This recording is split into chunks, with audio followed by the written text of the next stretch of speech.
Wait! Open up the Rafah gate! Over 100,000 dead! United Nations, your hands are red!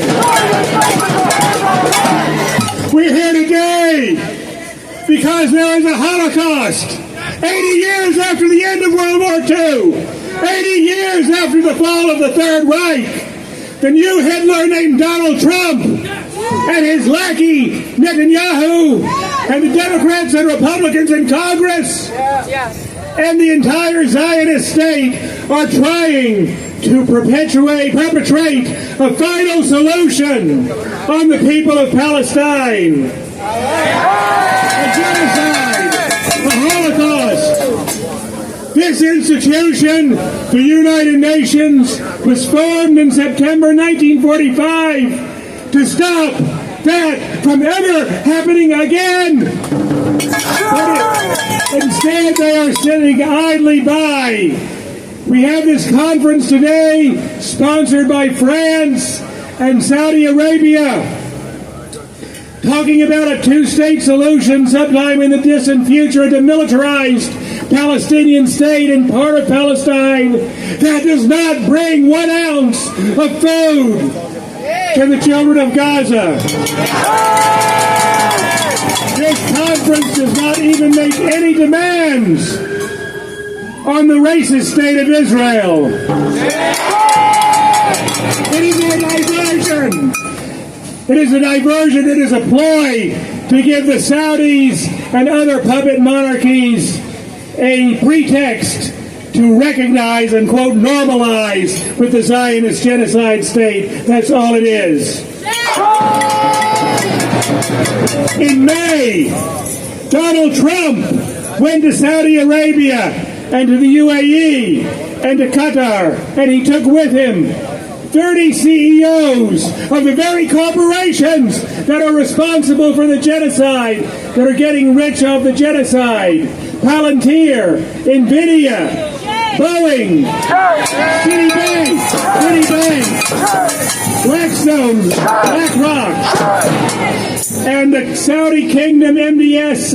They promised these corporations $1 trillion in contracts. This is nothing but tribute to the U.S. military-industrial complex and to the Zionist state. They could end this genocide right now if they were to say, you let food in, or we cancel our contracts. But now they are on their knees, pouring money into the U.S. war machine and into U.S. treasuries. France says the Palestinian people must accept a two-state solution, a demilitarized state in part of Palestine. France had a two-state solution in World War II. The Nazis occupied most of it, and there was the Vichy regime in the rest of it. Would France have allowed the Nazis to keep occupying more than half of their country? No! Why should the Palestinian people have to accept a Nazi regime, because that's what Israel is, occupying most of their land? Doesn't France have a navy? Does France have an air force, an army, a merchant marine? Why can't they bring food to Gaza right now? Why cannot an international force assemble in Egypt, in Sinai, and break open those gates?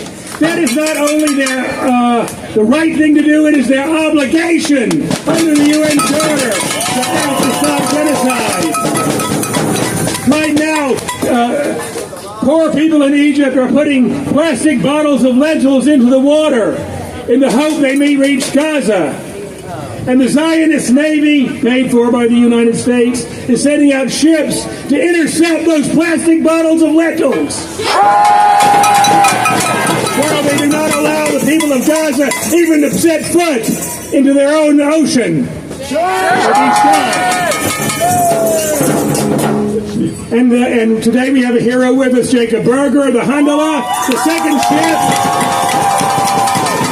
that was seized by the Israeli paid for by the United States, a U.S. citizen, like Chris Smalls, the labor organizer, the black labor organizer brutally beaten by the Israeli forces. And the U.S. government says nothing. They just keep sending money and arms to Israel, a plane every 15 hours. If the people of the world can do these things, why cannot governments and nations stand up? Why is it only Yemen and Iran who are standing up to the Zionist murder regime? And not just them, there's the Haag Group, Cuba, Venezuela, South Africa, Honduras, Senegal. There are only 12 countries that have made a pledge to put an arms embargo on the Zionist murder state. We say the whole world needs to join the Haag Group, and we need to be in the streets again and again and again. The bombs come from here, the arms come from here. And we've got to say, open up those damn gates, act now, stop the genocide. 100,000 children dead. MBS, your hands are red. 100,000 people dead. DC, your hands are red. 100,000 people dead. Donald Trump, your hands are red. Let's do whatever we have to do. Let's do whatever it takes to break those gates open and get aid to the people of Gaza. Hey,